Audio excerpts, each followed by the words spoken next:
धान की सीजन होती है, जब खरीफ फसल की सीजन होती है बोने का, तो उस टाइम इसको क्या कर लिया जाता है, काट लिया जाता है। जैसे देखिएगा अभी धान के बाद, सॉरी गेहूं के बाद अभी शायद लगेगा क्या, मूंग। क्या लगेगा, मूंग। तो मूंग अरहर ये सब लगाते हैं ना लोग, तो यही हो गया भदी फसल। कहता है ये मई जून में बोई जाती है और जुलाई अगस्त में काट ली जाती है। जैसे मकई, जूट, सब्जियां, कुछ सब्जियां भी बोया जाता है, जो एक दो, मतलब कि एक दो महीना या 3 महीना में का क्या लिया जाता है, काट लिया जाता है कि नहीं।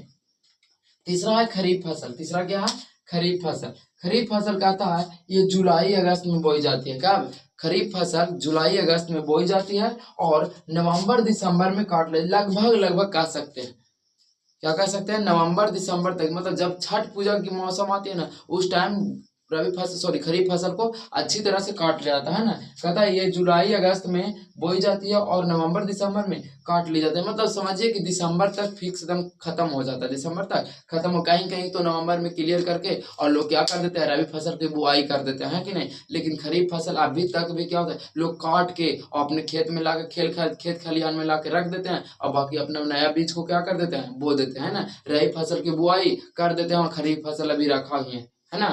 तो कहता है धान। और देखिए तीसरा, चौथा है गर्म फसल। क्या, गर्म फसल। कहता है ये गर्मी के दिनों में बोई जाती है। किसमें, गर्मी के दिन में बोई जाती है। और कहाँ, तो कह रहा है गर्मी के दिनों में वहीं बोई जाती है जहाँ सिंचाई की सुविधाएं अच्छी तरह से होती है। सिंचाई मतलब समझ रहे हैं, मतलब कि उसका मान चले बीज बो दिए तो उसको पटाना पड़ेगा ना, पानी तो देना पड़ेगा। तो पानी देने की सुविधा बहुत अधिक हो, है ना, पानी देने की सुविधा बहुत अधिक हो, वहां पे हम लोग गर्म फसल उपजाएंगे, है ना। अन्यथा हम लोग नहीं उपजा पाएंगे। अब मान के चलिए कि धूप ज्यादा कर दिया तो कैसे उपजा पाएंगे, उपजा पाएंगे नहीं, तो हम लोग को क्या हो जाएगा, प्रॉब्लम। इसीलिए गर्मी के दिनों में ये फसल उपजाने के लिए हम लोग को सिंचाई की बहुत व्यवस्था करनी पड़ेगी, है ना, परिपूर्ण तरह से, यानी अच्छी तरह से सिंचाई की व्यवस्था जब रहेगा, तब हम लोग क्या करेंगे, गर्मी के दिनों में गर्मी वाला फसल क्या करेंगे, उपजा पाएंगे। आज समझ में, तो हम लोग क्या देखें, आज 4 प्रश्न देख लिए। क्या देख लिए, 4 प्रश्न जो बिहार बोर्ड के लिए काफी वीवीआई मोस्ट इंपॉर्टेंट, यानी वेरी वेरी इंपॉर्टेंट प्रश्न है ना। हो सके तो आप चाहें तो स्क्रीनशॉट भी ले सकते हैं।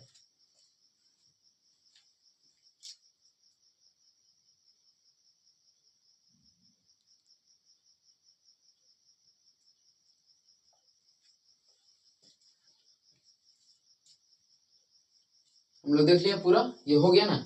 देखिए एक बार और क्या कर देते, एक बार और दोहरा देते। कहने का मतलब क्या, कहता सूचना के अधिकार आंदोलन का उद्देश्य क्या था, तो कहता सूचना के अधिकार आंदोलन का मुख्य उद्देश्य सरकारी दस्तावेज की प्रतिलिपि की प्राप्ति, यानी प्राप्त करने से होता है ना। कहता अर्थव्यवस्था के विभिन्न प्रकारों को संक्षेप में वर्णन करें। अर्थव्यवस्था कितने प्रकार के होते हैं, उनके प्रकार को संक्षेप में